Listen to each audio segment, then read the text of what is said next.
Jadi awalnya rencana konten ini hanya berupa short saja, tapi ternyata di balik musik video Persona 3 Reload X Zutomayo itu memiliki banyak detail yang lebih dalam. Dari musik videonya itu sendiri yang memiliki banyak referensi, sampai liriknya yang ternyata cocok banget. Kalau gitu, mari kita bahas. Jadi, dari pertama kali musik video ini diputar, kita bisa melihat beberapa detail dari kamarnya si Mira-chan ini.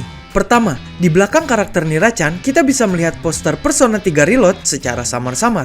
Lalu, kita bisa melihat maskot dari Zutomayo di sebelah kirinya Mira-chan dan juga boneka Jack Frost di sebelah kanannya.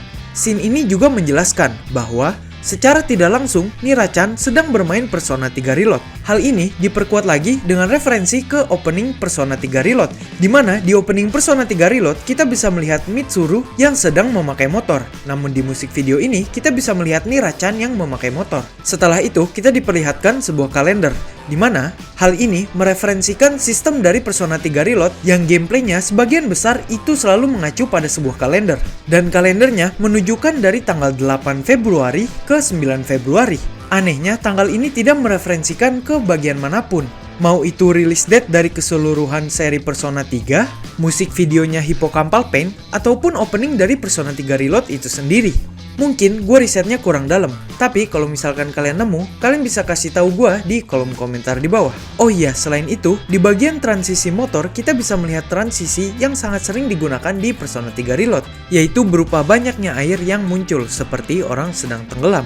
Setelah itu, kita diperlihatkan dua karakter yang sedang menjalankan aktivitasnya sehari-hari. Dan yang membuat musik video ini sangatlah bagus adalah switching fokus dari masing-masing karakter yang sempurna. Dimana ketika kita melihat Mira-chan sebagai fokusnya, maka musik yang difokuskan juga adalah musiknya Zutomayo. Sedangkan ketika Makoto Yuki menjadi fokus, maka musik yang bermain adalah musik Persona 3 Reload. Dan sadar nggak sih kalian kalau misalkan aktivitas dari kedua karakter ini adalah gameplay dari Persona 3 Reload?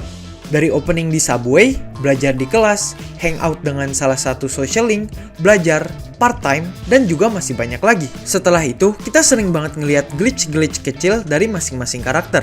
Menurut gua, ini adalah referensi ke Dark Hour seperti transisi sebelum ref dari musik video ini. Dan di ref itu pun kita dapat referensi kecil, di mana kita bisa melihat kucing yang berpindah-pindah. Menurut gua, ini adalah referensi ke side quest-nya Persona 3 Reload, di mana kita harus memberi makan sebuah kucing. Oh iya, dan tempat disco dari ref musik video ini juga mereferensikan diskotik yang ada di game Persona 3 Reload. Setelah itu, kita bakalan ngelihat keseharian yang bakal kita jalanin kalau main Persona 3 Reload, nonton film, dan juga main Crane Game.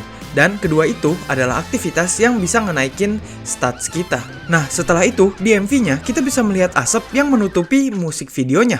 Menurut gua, ini adalah referensi untuk All Out Attack. Terus, sekilas kita juga bisa ngelihat cut frame buat nunjukin effective attack yang merupakan ciri khas dari game Persona.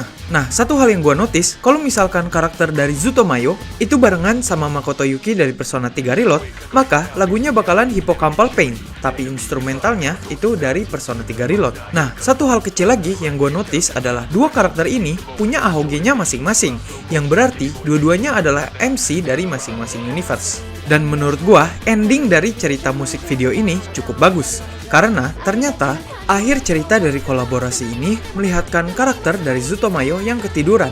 Gua rasa dari detail kecil dan juga alur yang diceritakan, kolaborasi ini rasanya tidak bersifat promosional, tapi lebih ke selebrasi untuk Persona 3 Reload itu sendiri dan juga Persona 30th Anniversary. Oh iya, dan untuk tema dari musik video ini sendiri itu bertemakan dengan Dreamcore, sesuai dengan temanya Zutomayo pada umumnya. Oh iya, gue lupa ceritain. Kalau Zutomayo sendiri adalah J-pop artis yang baru muncul sekitar 2018. Tapi, udah banyak nyanyiin untuk anime opening dan lain-lain. Nah, gimana nih menurut kalian? Apakah gue juga perlu membahas Zutomayo secara mendalam? Oh iya, gue ada satu komen yang menarik banget di video gue yang ini. Dari Melayang Kampono. Sayang banget gak ada di bioskop, padahal musik sama back sound-nya bagus banget. Menurut gue, emang Cosmic Princess Kaguya-sama itu intended-nya di Netflix dulu. Jadi kalau misalkan di bioskop juga tanpa ada promosi bakalan sepi banget. Dan ya, dia bakalan rame di akhir-akhir aja. Kalau misalkan emang udah rame dan dibicarain di media sosial. Kalau komen kalian mau dibacain juga, kalian bisa komen di video bawah ini. Biar nantinya kita bisa diskusi kecil-kecilan di akhir video. Oke, mungkin sekian dulu yang dapat gue sampaikan kali ini. Semoga bermanfaat. Ciao!